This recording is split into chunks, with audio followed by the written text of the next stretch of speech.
നമസ്കാരം, പ്രവാസി മലയാളിയിലേക്ക് സ്വാഗതം.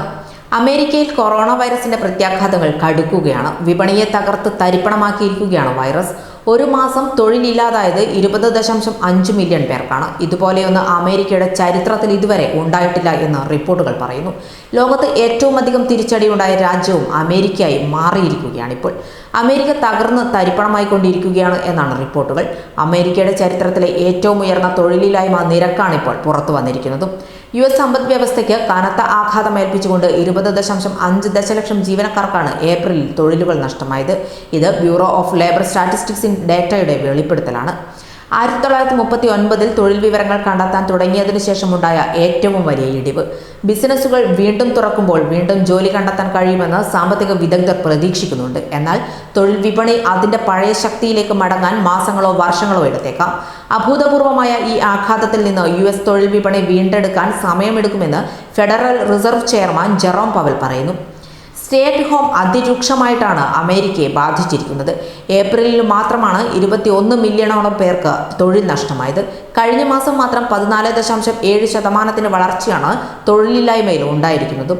100 കൊല്ലത്തിനുള്ളിലെ ഏറ്റവും വലിയ നിരക്കാണിത്. കൊറോണ വൈറസ് പടരാതിരിക്കാനായി അമേരിക്കൻ സമ്പദ് വ്യവസ്ഥയുടെ ഭൂരിഭാഗവും സ്വയം അടച്ചുപൂട്ടിയതോടെ മാർച്ചിലും 8,70,000 ജോലികൾ വെട്ടിക്കുറച്ചിരുന്നു. ഈ 2 മാസത്തെ ജോലി നഷ്ടം സാമ്പത്തിക പ്രതിസന്ധി സമയത്ത് നഷ്ടപ്പെട്ട 8.7 ദശലക്ഷം ജോലികളുടെ ഇരട്ടിയായി വരും. 2008 സാമ്പത്തിക പ്രതിസന്ധിയിൽ ജോലിയും വീടുകളും നഷ്ടപ്പെട്ട നിരവധി അമേരിക്കക്കാർക്ക് ഈ നിമിഷം പഴയ വേദനകൾ ഓർക്കാനുള്ള അവസരവുമായി. ആ തിരിച്ചടികളിൽ നിന്ന് കരകയറാൻ വർഷങ്ങൾ എടുത്തിരുന്നു അമേരിക്ക. സമ്പദ് വ്യവസ്ഥ ക്രമേണ പിന്നോട്ട് പോയപ്പോൾ US തൊഴിലുടമകൾ 10 വർഷത്തിനിടെ 22.8 ദശലക്ഷം തൊഴിലവസരങ്ങളാണ് പുതിയതായി സൃഷ്ടിച്ചത്. മഹത്തായ മാന്ദ്യത്തെ നേരിട്ട എല്ലാവർക്കും അതൊരു വൻ വിജയമായിരുന്നുവെങ്കിൽ ഇപ്പോഴത്തെ അവസ്ഥയിൽ ഇത് ഉറക്കം കെടുത്തുന്ന രാത്രികളായി മാറി. US സമ്പദ് വ്യവസ്ഥ കടുത്ത സാമ്പത്തിക പ്രതിസന്ധിയിലേക്ക് എടുത്തെറിയപ്പെട്ടു എന്നാണ് രേഖകളും വ്യക്തമാക്കുന്നത്. എന്നാൽ ഇതിനേക്കാൾ എത്രയോ മുകളിലാണ് യഥാർത്ഥ കണക്കുകളെന്നും പറയപ്പെടുന്നു.